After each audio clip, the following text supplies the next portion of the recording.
అందరికీ నమస్కారం. Welcome to IT media. ఈరోజు నేను ఆంజనేయ రాజు గారి హెర్బవాలి ఫామ్లో అయితే ఉన్నాను. ట్రెడిషనల్ హీలర్ ఇంకా హెర్బలిస్ట్. మనం ఇంతకుముందు కూడా చాలా వీడియోస్ అయితే రాజుగారితో చేయడం జరిగింది. మరి ఈరోజు చాలా ప్రత్యేకమైన వీడియో అనమాట.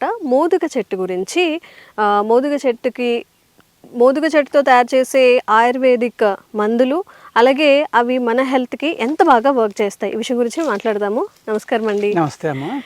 మోదుగ చెట్టు అన్నప్పుడు అందరికీ నిజంగా ఆ చెట్టును చూసినప్పుడు ఏమనిపిస్తుంది అంటే, మనకి బయట కాగితాల పూలు అవి అలా ఉంటాయి కొన్ని, తెలియని వాళ్ళు ఏదంటే అవే అనుకుంటారు.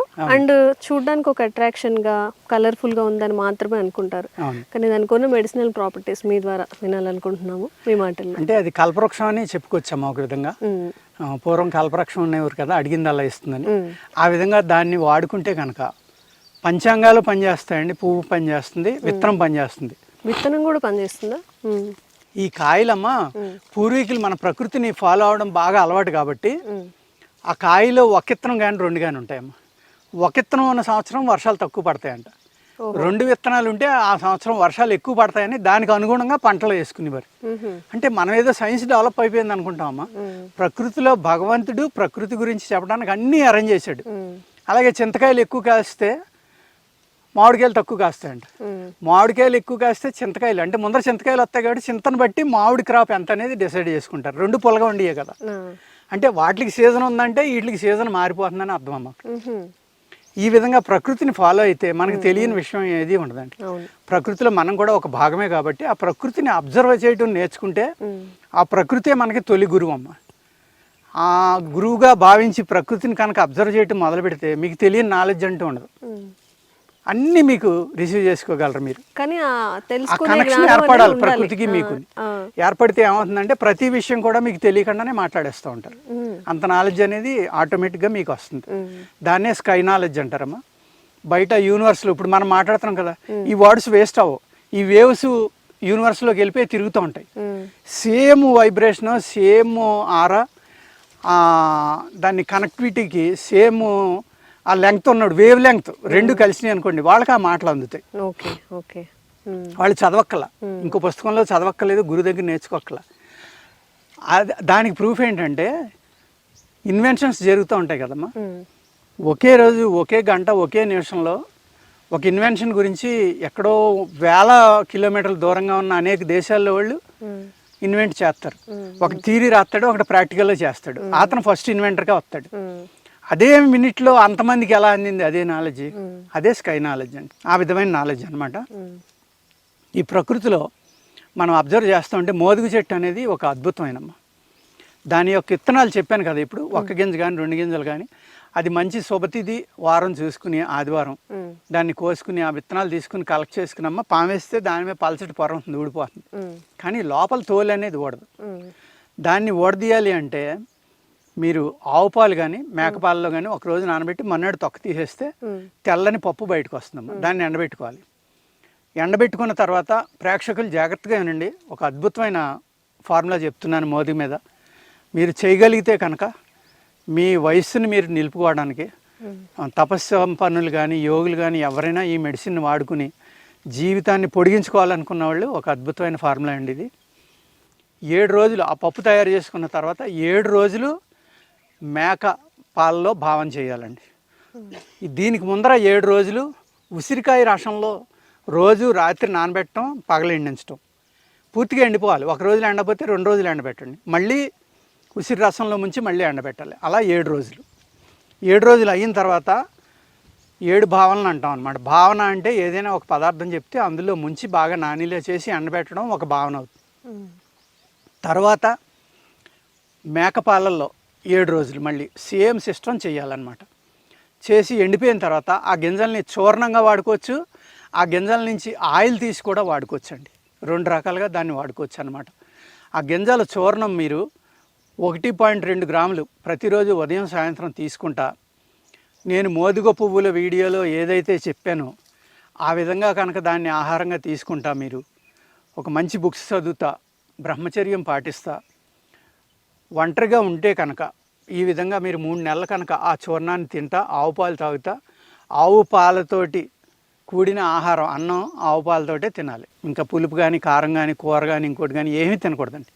అలా మీరు ఉండిపోగలిగితే ఆ చూర్ణాన్ని తీసుకోవడం తేలికండి, అందరూ చేయొచ్చు ఈజీగాని, 7-14 రోజులే కాబట్టి. కానీ ఉసిరికాయలు కొంచెం రెడ్ కలర్ అంటే light yellow colour, gold colour వచ్చినాయి అయితే తయారైనట్లు లెక్క. అటువంటి ఉసిరికాయలు, ఆ ఉసిరికాయలను కూడా ఆదివారం కలెక్ట్ చేసుకోండి. మీరు ఆదివారం కలెక్ట్ చేసుకుంటే పర్ఫెక్ట్గా అందులో శక్తి ఎక్కువ ఉంటుందన్నమాట. వాటిని జాగ్రత్తగా ఒలుసుకుని ఓ పక్కన పెట్టుకోండి. బూజు పట్టకుండా చూసుకోండి, చల్లని ప్రదేశంలో పెట్టుకుంటే బూజు పట్టవు. అదే రసాన్ని వాడుకుంటే మంచిదండి.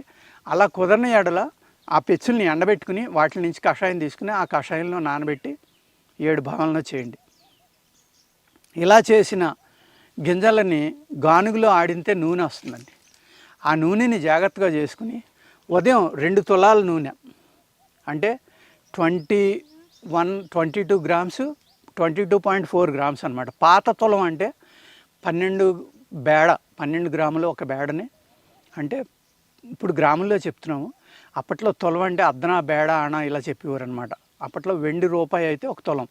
అది అంటుండేది. ఇప్పుడు మోడర్న్ దాంట్లో కొలుసుకుంటే 12.24 గ్రాములు ఒక తులం.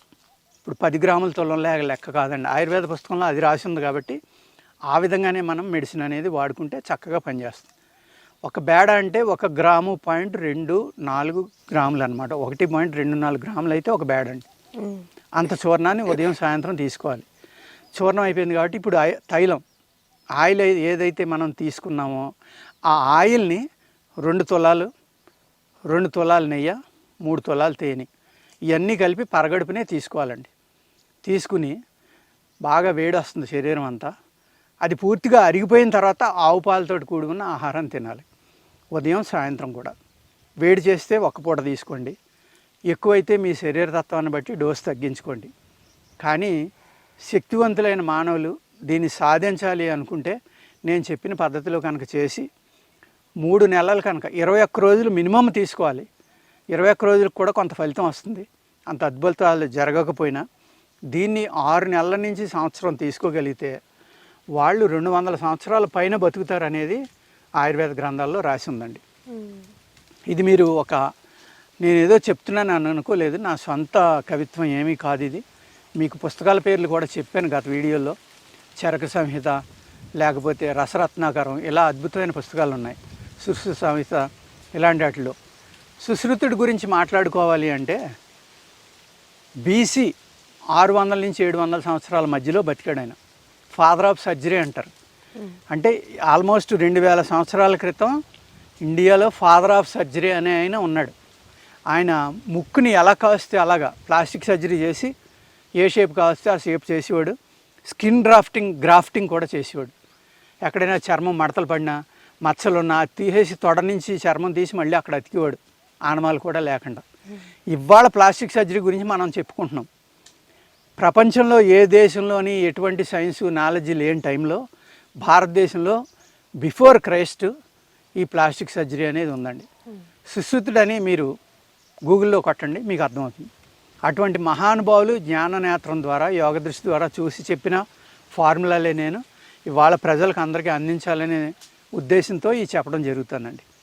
ఆ తైలాన్ని ఆ విధంగా వాడుకుని చూర్ణాన్ని ఇలా వాడుకుంటే, ఈ చేసే ముందర కనుక మీరు కాయ శుద్ధి అంటాం మనం, అంటే డీటాక్స్ ఇవాళ మోడర్న్ లాంగ్వేజ్లో, ఆ విధంగా మీ శరీర శుద్ధి అనేది చేసుకుని కనుక ఈ మెడిసిన్ కనుక మీరు వాడుకుంటే ఒక అద్భుతమైన ప్రక్రియ జరుగుతుంది. 80 ఏళ్ళు ముసలుడికి కూడా తిరిగి యవ్వనం వస్తుందండి. అంత అద్భుతమైన ప్రక్రియ అన్నమాట ఇది.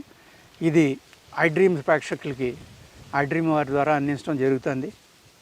మీరు జాగ్రత్తగా చూసి ఈ వీడియో అవసరమైతే 4-5 సార్లు చూసి ఒక నోట్బుక్ లాగా రాసుకుని, మోదుగ విత్తనాలు రావడానికి టైం ఉంది, ఫ్లవర్స్ అయితే ఇప్పుడు దొరుకుతాయి కాబట్టి పువ్వుల గురించి కూడా ఒక వీడియో చేయడం జరిగింది. దాని యొక్క ప్రోడక్ట్ అయితే మా దగ్గర ఉందండి. ఈ ప్రోడక్ట్స్ నేను చెప్పే అయితే మీరు శ్రమపడి చేసుకోవాలి, తప్పదు. ఆదివారమే కలెక్ట్ చేసుకోండి, ఏది కలెక్ట్ చేసినా. నేను అన్ని వీడియోల్లో చెప్తున్నా. మళ్ళీ మీరు మన విత్తనాల గురించి చెప్పారు, మోదుగ విత్తనాలు మీ దగ్గర ఉన్నాయా అని నాకు ఫోన్ చేసి నన్ను డిస్టర్బ్ చేయొద్దు దయచేసి. మీ అందరికీ నమస్కారం పెట్టి మరీ వేడుకుంటున్నాను. మీరు పలానా రోజున పలానా వీడియో చేశారంటారు, కనీసం వీడియో పేరు చెప్పరు, అందులో మూలిక పేరు కూడా చెప్పరు. మళ్ళీ చూడండి అంటే అది మాకు దొరకట్లేదు అంటారు. అంటే మీరు ఖాళీగా ఉండి వీడియోలు చూస్తారు, మేము బిజీగా ఉండి కూడా మీ గురించి ఈ ఫ్రీ వీడియోలు చేయడమే కాకుండా మళ్ళీ వీడియోలు చూసి మీకు మేము చెప్పాలన్నమాట. దయచేసి అలా చేయొద్దు, నన్ను డిస్టర్బ్ చేయొద్దండి. మీరు ఏదైతే నేను చెప్పానో ఈ వీడియోలో చక్కగా రాసుకోండి, దాన్ని ప్రయత్నించండి, కొంతనే ఫలితం దొరుకుతుందని నేను ఆ గ్రంథంలో ఉన్నది వివరించడం జరిగిందండి. Thank you so much. నమస్కారం. And for more videos, Please subscribe to iDream. Please subscribe to iDream. Please subscribe iDream. And please subscribe to iDream. For more videos, subscribe to iDream. please like, share and subscribe to the channel. Congratulations, iDream. Subscribe to iDream. Subscribe to iDream. So subscribe to iDream Media. iDream ki iDream team andarki huge congratulations. Please subscribe iDream Media. Please subscribe to iDream. Subscribe iDream. Please subscribe to iDream. iDream అంటే నా కళల channel subscribe చేసుకున్న నోరు తిరుగుతలేదు, మీరైతే గంట గుర్తు కొట్టండి. For more such videos, please subscribe to iDream. Subscribe to iDream. Please subscribe to iDream. Please subscribe iDream Media. Please do subscribe to iDream. Please subscribe to iDream Media. For best entertainment and information, please subscribe iDream. And don't forget to subscribe to iDream.